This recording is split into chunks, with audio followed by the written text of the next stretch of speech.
تعالوا بينا نعمل الرولات الحلوة دي وهتنفعنا قوي في شهر رمضان، وسهلة وبسيطة، ولو عندك عزومة هتعملي منها كميات كبيرة. عارفين العيش الصاج او العيش اللي بتعمل منه سندوتشات السوري اللي هي بتاعت الشاورما؟ هو ده. احنا هنجيبه وهنقطعه شرايح زي السمبوسك بالظبط، زي ما انتم شايفين. هتشوفوا بالظبط الطريقة.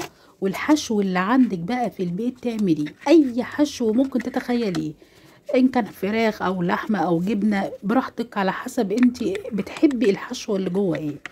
تعالوا بينا هقول لكم ايه الطريقه، وانت عليكي بقى الحشو اللي يعجبك. بعد ما هقطعه هنا شرايح زي ما انتم شايفين، وطبعا الحروف دي عشان ناشفه انا شلتها، بس طبعا انا مش برميها، انا بشيلها وبحمرها جنب كشري، بتتاكل بجبنه. مش عايزه اقول لكم انا ما برميش حاجه خالص. وكان عندي هنا لحمه مفرومه متعصجه، بقيت دلوقتي اخد شريحة شريحة من الخبز الصاج ده، واحط فيه اللحمة المفرومة المتعصجة وعليها حبة جبنة، وبلفها رول زي ما انتوا شايفين كده من الجناب علشان ما تقعش. اعمل لكم واحدة كمان قدامكم عشان برضو تشوفوا الطريقة.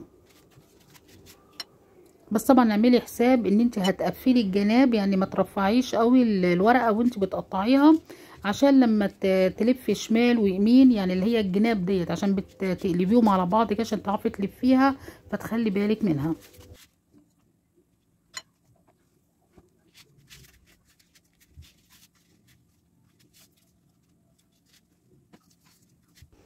انا كده عملت لكم كذا واحده اهو. بعد ما خلصت الكميه كلها بصراحه انا جبت اللي هو خله السنان ديت، ورحت مقفلاها بالطريقه دي.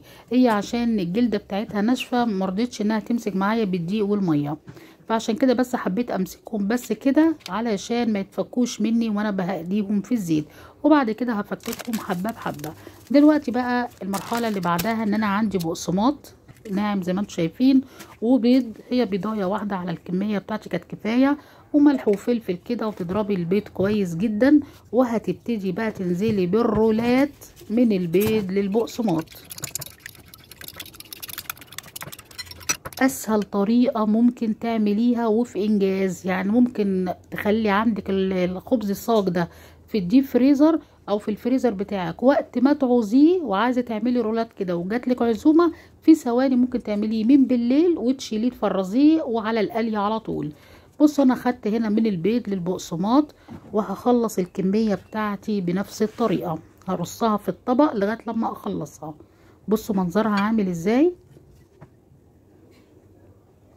حلوة جدا جدا، ومش عايزة اقول لكم بتبقى تحفة، ولا هتشيل هم بقى تجيبي عجينة سمبوسك وهترمي معاكي كتير قوي قوي. بس كده. وبعد كده بقى بتجيبي الطاسة وتحطي فيها الزيت بتاعك، وتبتدي ان انتي تحمري بقى الرولات الخبز ديت لغاية لما تحمر من الجنبين. ومش عايزة اقول لكم بقى الطعم والجمال والقرمشة، ولازم تتاكل سخنة، لما تتساب وهتطرى ما بتبقاش حلوة. لازم تعمليها وخلاص قربتي انك تتغدي على طول تقليها عشان تحطيها على السفرة بتاعتك كده.